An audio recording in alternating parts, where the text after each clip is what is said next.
What's good with it, y'all? It's Coffee. Tapping back in with the news, man. Milk74. Everyone was talking about why ain't Milk on that balcony no more, man. Word was hitting. Milk was in Skid Row, homeless. People were like, yo, he's back homeless, man. Motherfuckers were talking wild-ish about Milk. The viral blogosphere reaction sensation, right? Like it really felt like Milk has so many enemies and so many people were happy to see Milk seemingly down and out that he was homeless.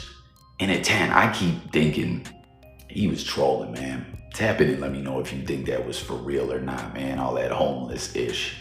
I don't know, it was all perplexing what was really going on with Milk, as not just this whole homeless thing. He had slowed down with the content. It seemed like just something wasn't right. But you see, he has now took it to the blogosphere, showing y'all he's back inside, if he ever really was outside. And you can see the view to the balcony and everything's looking good in Milk74's life. Once again, you know what I'm saying? He's clapping back at all the enemies and all the hate and everything he was getting. It seems, I don't know, I think this is a new spot. I'm not sure. Comment and let me know what y'all think, if you think he really was homeless or not, and what your thoughts is, if you rock with Milk's platform, if you're a fan of the content, etc. I kind of feel like, bottom line, man, problems started for Milk in the blogosphere when he went back on No Jumper. A lot of cats just were like, yo, why would you do that, B? What's really good with that, you know? And then he seemingly is, or not seemingly, he's back on Adam's bumper, you know, getting at him, clowning him. I think he might even be calling him, I don't know if he's calling him Adam 16 again, but he's definitely calling it the most Gilligan podcast in the world once again. And I don't know why he did that, man, but tap in.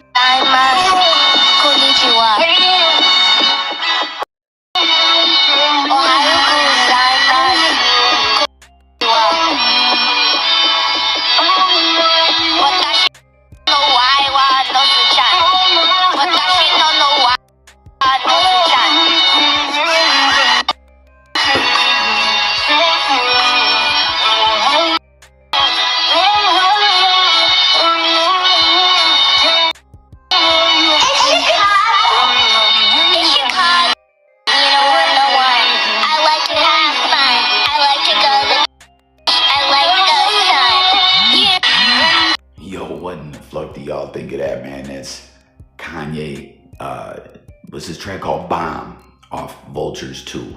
Kanye and Dolla Sign's newest project. Did y'all fuck with Vultures 1 or not? It was so weird. Y'all remember that? Like, it came out, it was up on streaming platforms, but not all of them. Then some of the songs were getting pulled down and put back up. It was all confusing. He was beefing with Ozzy Osbourne over the War Pigs sample. Ozzy and Sharon Osbourne were out to try to end Kanye, calling him anti, another word I ain't even gonna say in the blogosphere. Y'all know what I'm talking about. But here he is now, this track off of Vultures 2. His daughter, Northwest, is on the track, singing in Japanese partially. I heard Konnichiwa up in there. Y'all remember Rush Hour, man? Classic movie. Are they bringing back another Rush Hour? I think they might be. I thought I'd seen that somewhere. And I remember they had a Rush Hour show. That ish was crazy. We see reboots and repackaging of certain movies and sequels and prequels and spin-offs and everything like that. But it got wild when we started seeing TV shows, like movies being repackaged as TV shows.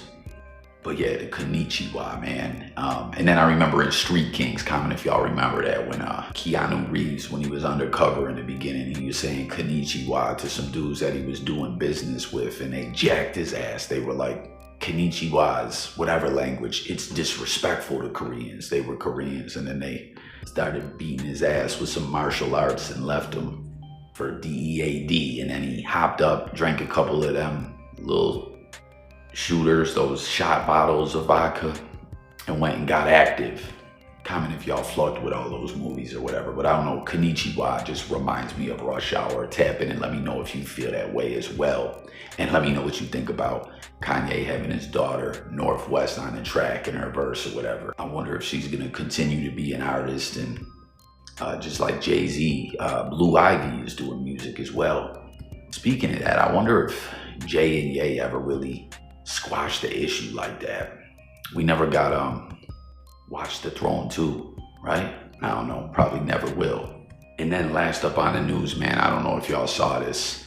50 Cent once again speaking out about, Eminem and how M not just put him on and they did business and all that together. Like, he really has love for Shady. Shady really has his back, you know what I'm saying? They really fluck with each other, like we saw with the whole dismantling of Murder Inc. M ended up inheriting 50's beef, and 50 ended up inheriting M's beef with Benzino and all that, like he was talking about on that Toy Soldiers track and all that, and they bodied him. D12 got in on a G Unit. It was crazy, man.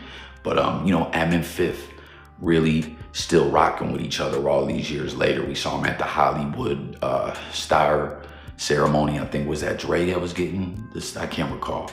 And we saw him doing promo for M's most recent album, The Death of Slim Shady. Like, they really rock with each other. And in a recent interview, Fifth let it be known that they were trying to cut him up out of the Super Bowl, like how the Game God did, man. That's a whole nother story we touched on numerous times. But Peep, he said Eminem was like, well, yo, if you ain't putting Fifth on, no Shady.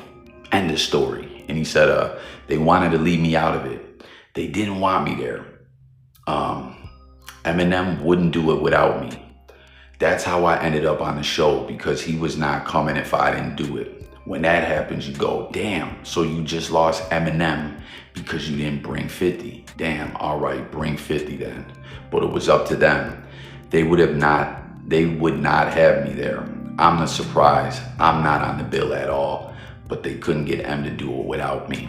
So, M played hardball with the powers that be, like, fuck out of here. If you want Slim Shady to be a part of this, and that was, comment where y'all rate that Super Bowl halftime performances and all that. Like, that was lit, you know what I'm saying? Snoop Dogg there, Mary J. Blige, the Tupac tribute, Dr. Dre, all just the dopeness that we seen. Of course, Kendrick, and then, Eminem wanted to bring Fifth with him, and he wasn't having it any other way. And it ended up working out well, because not just that 50 was a part of this momentous occasion and all that, right? But Eminem, gave them an ultimatum, because we have been seeing all that promo for the halftime show. Like, that was a big deal, you know what I'm saying? And little do we know behind the scenes, Eminem's going at it with these individuals, and they folded and said, okay, you got it. 50's coming too, but it ended up working out lit because it was a cool surprise, you know what I'm saying? And 50 recreated the whole visual being upside down in the club video and all that. Like, I don't know, I thought it was pretty dope. And it's cool to just see individuals within an industry where we're always hearing how cutthroat, fake, phony, fraudulent, fugazi, backstabbing, lying, can't trust no one. But Eminem and 50 Cent have a real, genuine relationship. Comment and let me know if you think that's dope as well as these other topics we touched on. Hit the comment, subscribe, and I'll catch y'all in the next one. Peace, y'all.